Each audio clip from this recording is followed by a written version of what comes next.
ഒത്തിരി ആഗ്രഹങ്ങളോടുകൂടെ ഓരോ നാളും മനുഷ്യൻ്റെതായ ജീവിതത്തെ ക്രമപ്പെടുത്തുകയാണ്. ഒത്തിരി ആവശ്യങ്ങൾക്ക് വേണ്ടി മനുഷ്യനിങ്ങനെ ഓടുകയാണ് ചെയ്യുന്നത്.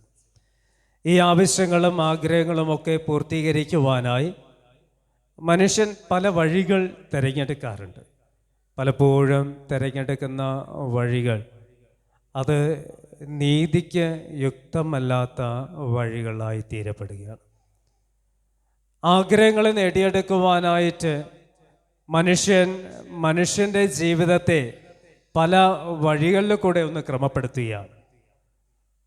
ചൊല്ലി പറയാറുണ്ട്, ആരെ കൊന്നിട്ടായിരുന്നാലും എനിക്ക് ജീവിക്കണം. അങ്ങനെയുള്ള ഒരു ചിന്താ മനോഭാവങ്ങളിൽ കൂടെയൊക്കെ മനുഷ്യൻ കടന്നു പോവുകയും ചെയ്യാറുണ്ട്. എന്നാൽ ദൈവത്തിൻ്റെ പൈതൽ എന്ന നിലയിൽ ഒരു ദൈവത്തോടു എല്ലാം വിശ്വാസത്തിൽ ജീവിക്കപ്പെടുന്ന വിശ്വാസി എന്ന നിലയിൽ എൻ്റെ ആവശ്യം, എൻ്റെ ആഗ്രഹം പൂർത്തീകരിക്കുവാനായിട്ട് ഞാൻ എന്താണ് ചെയ്യേണ്ടത്? അതാണ് ഇന്നത്തെ ധ്യാനഭാഗത്ത് നമുക്ക് കാണുവാനായിട്ട് കഴിയുക. ദൈവം മനുഷ്യനെ ഏതേൻ തോട്ടത്തിൽ ആണും പെണ്ണുമായി സൃഷ്ടിച്ച് ഒരുമിച്ച് ജീവിക്കുവാനുള്ള അനുവാദം കൊടുത്ത് എല്ലാ സൗഭാഗ്യം കൊടുത്ത് അവരെ അനുഗ്രഹിക്കുകയാണ്. നമുക്കറിയാം, മനുഷ്യനെ സൃഷ്ടിച്ച രീതി വളരെ വ്യക്തമാണ്. അവൻ തൻ്റെ ഛായയിൽ, തൻ്റെ സാദൃശ്യത്തിൽ മനുഷ്യനെ സൃഷ്ടിച്ചെന്നാണ്.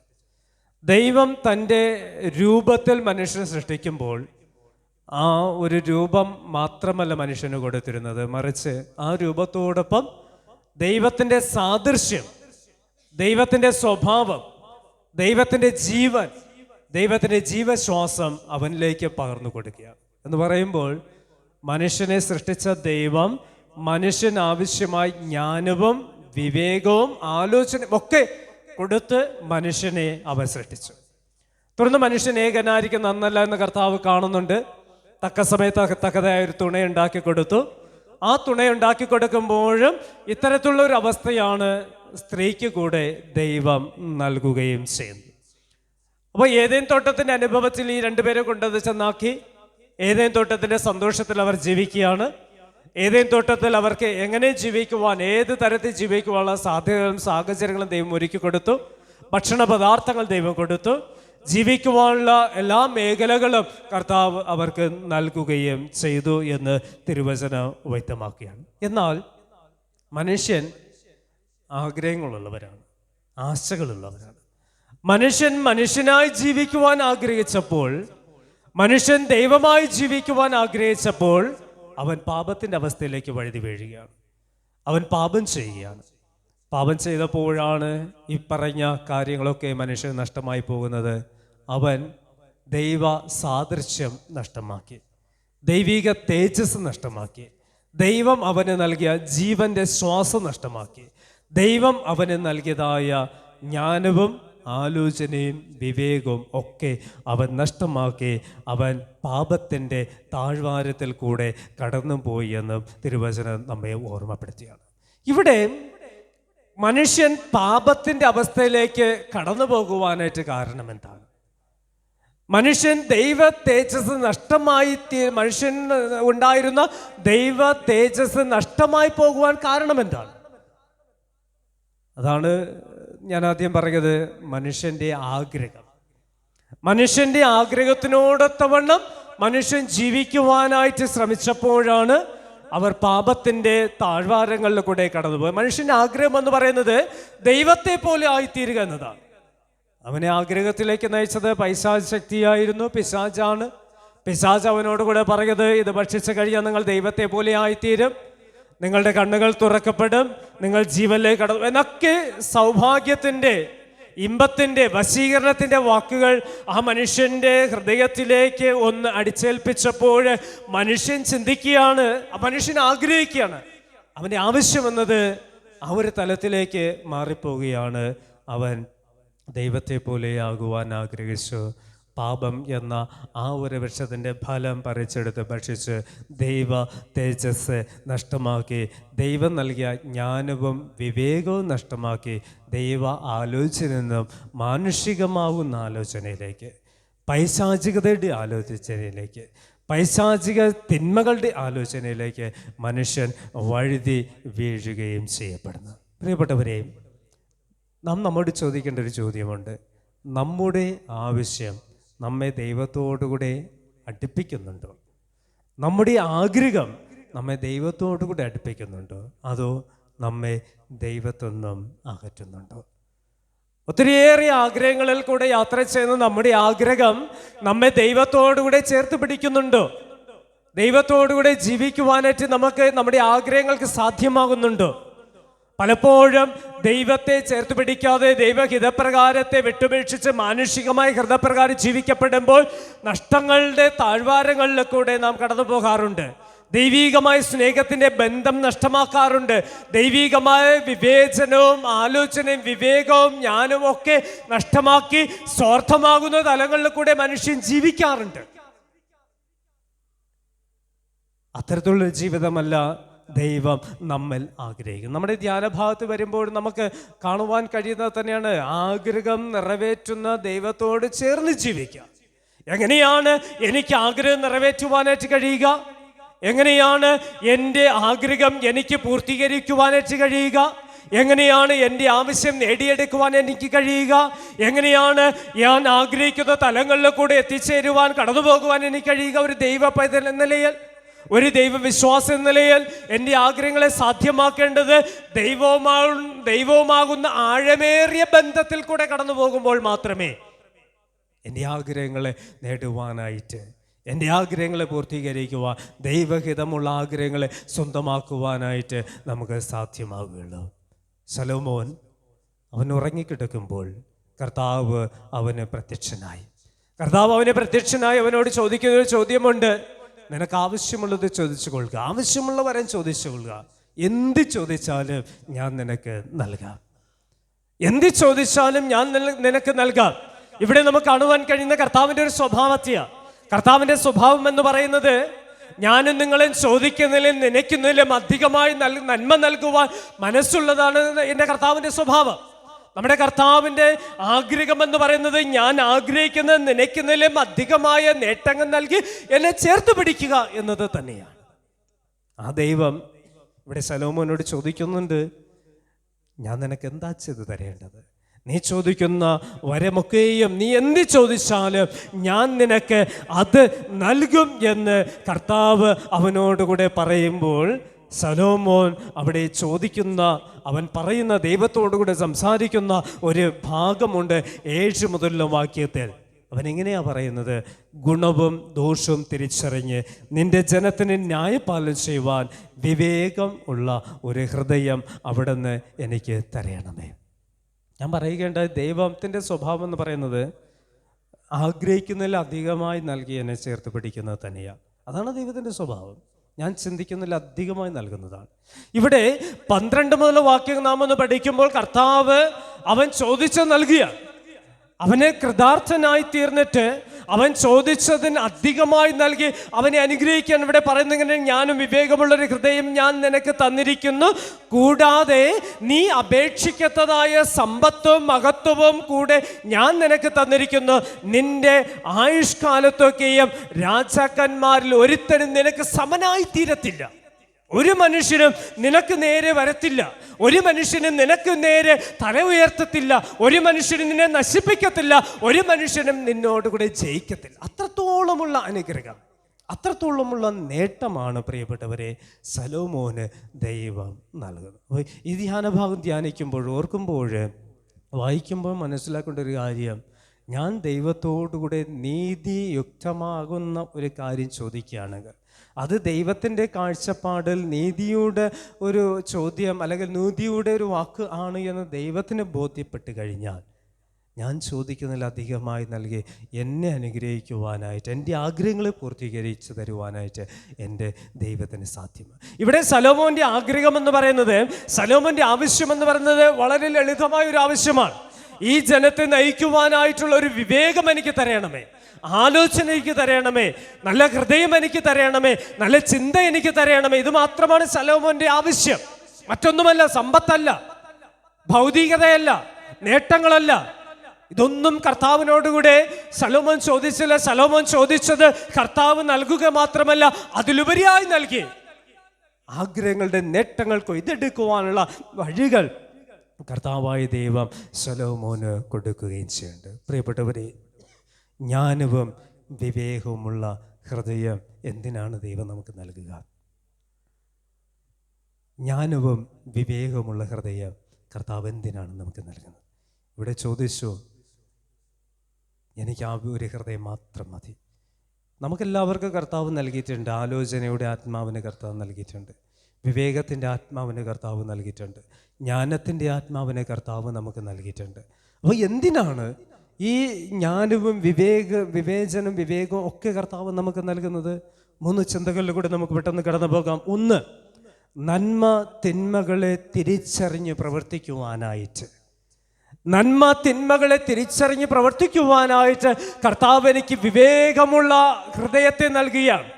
ഏതേൻ തോട്ടത്തിൽ മനുഷ്യന് ദൈവം നൽകിയ ഒരു ഹൃദയം വിവേകത്തിൻ്റെ ഹൃദയമായിരുന്നു, ആലോചനയുടെ ഹൃദയമായിരുന്നു, ജ്ഞാനമുള്ള അനുഭവമായിരുന്നു. എന്നാൽ മനുഷ്യൻ ആ വിവേചനം, ആലോചന തക്ക സമയത്ത് പ്രയോജനപ്പെടുത്താതെ വരുമ്പോൾ, പിശാച് അവനോടുകൂടെ പറയുമ്പോൾ, ആ പിശാചിന്റെ വാക്കൽ വശീകരണ വലയത്തിൽ വഴുതി വീഴ്ന്ന് പിശാചിന്റെ വിവേകത്തോടുകൂടെ കടന്നുപോയപ്പോൾ മനുഷ്യൻ നഷ്ടമാക്കുന്നത് വിവേകത്തിൻ്റെ ആലോചനയാണ്, ജ്ഞാനത്തിൻ്റെ ആലോചനയാണ്. നന്മ തിന്മകളെ തിരിച്ചറിയുന്നതിൻ്റെ ആലോചന, വിവേകത്തിൻ്റെ ഹൃദയം മനുഷ്യൻ നഷ്ടമാക്കി പോവുകയാണ്. പ്രിയപ്പെട്ടവരെ, തിന്മ എന്താണെന്നും നന്മ എന്താണെന്ന് നമുക്ക് തിരിച്ചറിയുവാനായിട്ട് കഴിയണം. ഞാനും നിങ്ങളൊക്കെ പറയുന്നതും കേൾക്കുന്നതൊക്കെ നല്ലതാകണമെന്നതില്ല. നമ്മോടുകൂടെ പറയുന്ന, നമ്മോടുകൂടെ സംസാരിക്കുന്ന നാവുകളും വാക്കുകളൊന്നും നല്ലതാകണമെന്നും ചിത്തയാകണമെന്നതും ഇല്ല.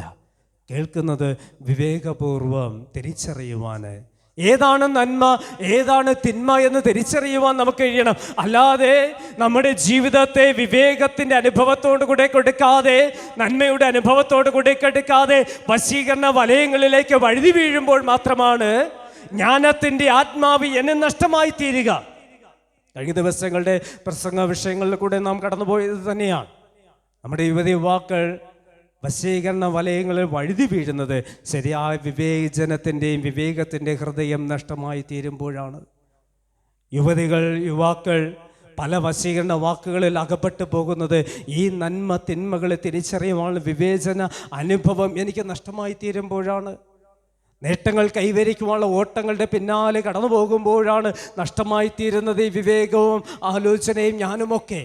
പ്രിയപ്പെട്ടവരെ, ദൈവത്തിൻ്റെ വചനം ഒരു ദൈവ പൈതൽ എന്ന നിലയിൽ നമ്മോട് പറയുകയാണ്, എനിക്കും നിങ്ങൾക്ക് നൽകിയിരിക്കുന്ന വിവേകവും ജ്ഞാനവും നന്മ തിന്മകൾ എന്താണെന്ന് തിരിച്ചറിയുവാൻ അത്രയാണ്.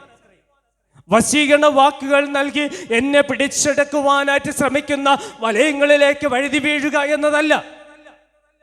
സ്ത്രീ ആദാമിനോടുകൂടെ പറഞ്ഞു, ഇത് ഭക്ഷിക്കുക, ഇത് ഭക്ഷിച്ചാൽ നീയും ദൈവത്തെ പോലെ ആയിത്തീരും. ആ ഒരു വാക്കിൽ വഴുതി വീഴുന്നപ്പോൾ ദൈവം നൽകിയതായ സാദൃശ്യത്തിന്റെ അനുഭവത്തിൽ നിന്നും മനുഷ്യൻ പാപത്തിന്റെ അനുഭവത്തിലേക്ക് വഴുതി വീഴുകയാണ്. അവന് തിരിച്ചറിവുണ്ടായിരുന്നു, തിരിച്ചറിയുവാനുള്ള വിവേകം ദൈവം കൊടുത്തിരുന്നു, നന്മ ഏതാണ് തിന്മ ഏതാണെന്ന് അറിയുവാനുള്ള ജ്ഞാനം ദൈവം കൊടുത്തിരുന്നു. പക്ഷേ ഒരു സ്ത്രീയുടെ വശീകരണ വാക്കുകളിലേക്ക് വഴുതി വീഴുന്നപ്പോൾ അവൻ അതിനെ പറിച്ചെടുത്ത് ഭക്ഷിച്ച് പാപത്തിന്റെ താഴ്വാരങ്ങൾ വീഴ്ന്നു പോയപ്പോൾ നന്മ തിന്മകൾ തിരിച്ചറിയുവാനുള്ള വിവേചനം നഷ്ടമായി തീരുകയാണ്. തുടർന്നാണ് മനുഷ്യൻ പാപത്തിൻ്റെ അവസ്ഥയിലേക്ക് വഴുതി വീഴുന്നത്. തുടർന്ന് വേദഭാഗങ്ങളൊക്കെ പഠിക്കുമ്പോൾ മനുഷ്യന് ഒത്തിരിയേറെ പാപത്തിൻ്റെ താഴ്വാരങ്ങളിലൂടെ കടന്നു പോവുകയാണ്. കാരണം ഏതേൻ തോട്ടത്തിൽ ദൈവം നൽകിയ ഒരു വിവേകം, ദൈവം നൽകിയ ജ്ഞാനം, ദൈവം നൽകിയ ആലോചന അവിടെ വെച്ച് വശീകരണ വാക്കുകളാൽ നഷ്ടപ്പെടുത്തി എന്നത് തന്നെയാണ്. അപ്പോൾ ദൈവം എനിക്ക് നൽകുന്ന വിവേകം എന്നത്, ജ്ഞാനം എന്നത് നന്മ തിന്മകളെ തിരിച്ചറിഞ്ഞ് പ്രവർത്തിക്കുവാൻ അത്രേ. 2, ദൈവം എനിക്ക് വിവേകം നൽകിയിരിക്കുന്നത് ദൈവീകമാകുന്ന ആലോചന തിരിച്ചറിയുവാൻ അത്രയാണ്. ദൈവീകമാകുന്ന ആലോചന തിരിച്ചറിയുന്നത്. സംഖ്യാപുസ്തകം 22-ാമത്തെ അധ്യായം നാം ഒന്ന് വായിക്കുകയാണെങ്കിൽ, മോവാബ് രാജ്യത്തെ തകർക്കുവാനായി ഇസ്രായേൽ ജനം കടന്നു വരികയാണ്. അപ്പോൾ ഈ രാജ്യത്തെ നശിപ്പിക്കുവാനായിട്ടാണ് കടന്നു വരുന്നത്. ഈ രാജ്യത്തെ നശിപ്പിക്കുവാൻ കടന്നു വരുന്ന വാക്ക് കേട്ടപ്പോൾ ഇസ്രായേൽ ജനം വരുന്നത്, രാജാവ് കുറേ മന്ത്രിമാരെ ബാലാക്കിൻ്റെ അടുക്കലേക്ക് അയക്കുന്നുണ്ട്. ബാലാക്കിൻ്റെ അടുക്കൽ അയച്ചിട്ട് പറയുകയാണ്, ഒരു വലിയ കൂട്ടം ഞങ്ങളെ കൊല്ലുവാനേറ്റ് വരുന്നു, നീ വന്ന് പ്രാർത്ഥിച്ച് നിന്റെ ദൈവത്തോടുകൂടെ പ്രാർത്ഥിച്ച് ആ ജനത്തെ ശപിക്കണം. ഇതിന് വേണ്ടിയിട്ടാണ് ബാലാക്കിനെ വിളിക്കുന്നത്. അപ്പോൾ ബാലാക്ക് പറയുന്നുണ്ട്, ദൈവഹിതമാണെങ്കിൽ ഞാനത് ചെയ്യാം. അങ്ങനെ ദൈവഹിതപ്രകാരം പ്രാർത്ഥിക്കുവാനായിട്ട് ദൈവത്തോടു കൂടെ ആലോചിച്ച് ചോദിക്കാൻ പോകുന്നുണ്ട്. ദൈവം പറഞ്ഞു, അങ്ങോട്ട് പോകരുത്, അതെൻ്റെ ജനമാണ്, നീ അവിടെ പോകരുത്, നീ അവരെ ശപിക്കരുത്, നീ അവരെ നശിപ്പിക്കരുത് എന്ന് ദൈവം പറയണ 22-ാമത്തെ അധ്യായത്തിന്റെ 12-ാമത്തെ വാക്യത്തിൽ പറയുന്നത്, ദൈവം ബിലയാമിനോട് നീ അവരോടുകൂടെ പോകരുത്, ആ ജനത്തെ ശപിക്കുകയും അരുത്. ആ ജനം എന്ന് പറയുന്നത് ദൈവത്താൽ അനുഗ്രഹിക്കപ്പെട്ട ജനം. അപ്പോൾ ദൈവത്തിൻ്റെ ആത്മാവ് എന്നിൽ വരുമ്പോൾ ഒരു നല്ല ആലോചനയാണ് നൽകുന്നത്. എന്നാൽ ബിലയാമിന് കടന്നു വന്ന പടയാളികളും മന്ത്രിമാരും ഒത്തിരിയേറെ ഓഫറുകൾ നൽകിയാണ്. അപ്പോൾ ഈ ഓഫറുകൾ നൽകിയിട്ട് വീണ്ടും ബിലയാം പറയണം, ഞാൻ ദൈവത്തോടുകൂടെ ഒരിക്കൽ കൂടെ ചോദിച്ചു കൊള്ളട്ടെ. അങ്ങനെ ദൈവത്തോടുകൂടെ ചോദിക്കുമ്പോൾ ദൈവം അവനോടുകൂടെ പറയുകയാണ്, നീ പുറപ്പെട്ട് അവരോട് പോക, എന്നാൽ ഞാൻ നിന്നോട് കൽപ്പിച്ചിരിക്കുന്ന കാര്യം മാത്രമേ ചെയ്യാവൂ. ദൈവം എന്താണ് കൽപ്പിച്ചത്? ബിലയാമിനോട് കൽപ്പിച്ചത് ഇത്രയേ ഉള്ളൂ, നീ പോകരുത്, നീ ശപിക്കരുത്, അവർ അനുഗ്രഹിക്കപ്പെട്ടവർ. നീ ശപിക്കരുതെന്നാണ് ദൈവം കൽപ്പിച്ചത്, അവരെ നശിപ്പിക്കരുതെന്നാണ് പറയുന്നത്. ഇവിടെ രണ്ടാമത് വശീകരണ വാക്കുകളിൽ അറിഞ്ഞോ അറിയാതെയൊക്കെ അകപ്പെട്ടു പോയ ബിലയാം വീണ്ടും ദൈവത്തോടുകൂടെ പ്രാർത്ഥിക്കുകയാണ്, തൻ്റെ മുൻപിലുണ്ടായിരുന്ന നേട്ടങ്ങൾ സ്വന്തമാക്കുവാനായിട്ട്. അപ്പൊ ഇത് പ്രാർത്ഥിച്ചപ്പോൾ ദൈവം പറഞ്ഞു, നീ പോ. നിർബന്ധപൂർവമുള്ള പ്രാർത്ഥനയാണ്, പോകാനുള്ള ആഗ്രഹത്തോടു കൂടെ ഒരു പ്രാർത്ഥനയാണ്. ദൈവം അനുവദിച്ചാൽ പോകാം, പക്ഷെ ദൈവം പറയണം, നീ പോ, പക്ഷേ ഞാൻ പറഞ്ഞ കാര്യം മാത്രമേ നീ ചെയ്യാവൂ, അതിനപ്പുറം നീ ചെയ്യരുത്. തുടർന്ന് യാത്ര ചെയ്യുകയാണ്, കഴുതപ്പുറത്തുള്ള യാത്രയാണ്. 3 പ്രാവശ്യം ദൂതൻ ആ കഴുതയുടെ മുമ്പ് വരുമ്പോൾ കഴുത വഴിതെറ്റി പോവുകയാണ്. 3-ാമത്തെ പ്രാവശ്യം അടിച്ചതിനെ ഉപദ്രവിക്കുമ്പോൾ കഴുത വായി തുറന്ന് സംസാരിക്കുന്നുണ്ട്. വാൾ പിടിച്ചൊരു ദൂതനെ ഇവിടെ ബിലയാമം ഒന്ന് അനുഭവിക്കണം. അപ്പോഴാണ് ബിലയാമിൻ്റെ വിവേകത്തിൻ്റെ ഹൃദയം ഉണരുന്നത്, ജ്ഞാനത്തിൻ്റെ ഹൃദയം ഉണരുന്നത്. ബിലയാം കർത്താവിൻ്റെ സന്നിധിയിലേക്ക് മടങ്ങി വരികയാണ്. പ്രിയപ്പെട്ടവരെ, വിവേകമുള്ള ഹൃദയം ദൈവം എനിക്ക് നൽകുന്നത് ദൈവീകമാവുന്ന ആലോചന എന്ത് ആണ് എന്ന് തിരിച്ചറിയുവാനാണ്. ദൈവത്തിൻ്റെ ആലോചന തിരിച്ചറിയുവാനായിട്ടുള്ള ഒരു ഹൃദയത്തിന് വേണ്ടി പ്രിയപ്പെട്ടവരെ നമുക്ക് ദൈവത്തോട് പ്രാർത്ഥിക്കാം. 3, എനിക്ക് ആ ഒരു ഹൃദയം നൽകുന്നത് ശരിയായ ന്യായപാലനം ചെയ്യുവാൻ. ഇവിടെ ശലോമോൻ രാജാവ് ചോദിച്ചത്, കർത്താവേ, ഈ ജനത്തെ ന്യായപാലനം ചെയ്യുവാനായിട്ടുള്ള വിവേകം എനിക്ക് തരണം, ആലോചന ചെയ്തതിന് എനിക്കതിൻ്റെ ഒരു ഹൃദയം തരണം. തുടർന്ന് 16 മുതലുള്ള വാക്യങ്ങളൊന്ന് വായിക്കുകയാണെങ്കിൽ അവിടെ രാജാവ് ചെയ്യുന്ന ആദ്യത്തെ ന്യായപാലനം കാണുവാൻ 2 സ്ത്രീകൾ, അവർ 2 കുഞ്ഞുങ്ങൾക്ക് ജന്മം കൊടുത്തു. ഒരു ഭവനത്തിൽ വസിക്കുന്നവരാണ്. 2 കുഞ്ഞുങ്ങൾക്ക് ജന്മം കൊടുത്തു. ഒരു കുഞ്ഞ് മരിച്ചുപോയി, അവരുടെ കയ്യിലിരിപ്പ് കൊണ്ട് മരിച്ചുപോയി. മറ്റേ കുഞ്ഞ് ജീവനോടെ ഇരിക്കുമ്പോൾ മരിച്ചുപോയ കുഞ്ഞിൻ്റെ അമ്മ ഈ കുഞ്ഞിനെ എടുത്തുകൊണ്ട് അവകാശം പറയുകയാണ്. രാജാവിൻ്റെ സന്നിധി വരികയാണ്. രാജാവിനോട് കൂടെ 2 അമ്മമാർ കരയുകയാണ്. രാജാവ് ശരിയായ ഒരു ന്യായപാലനം ചെയ്യേണ്ട. അവൻ്റെ ന്യായപാലനം എങ്ങനെയാണ്? 24-ാമത്തെ വാക്യം മുതൽ പറയുന്നുണ്ട്, ഒരു വാൾ കൊണ്ടുവരുവൻ എന്ന് രാജാവ് കൽപ്പിച്ചു.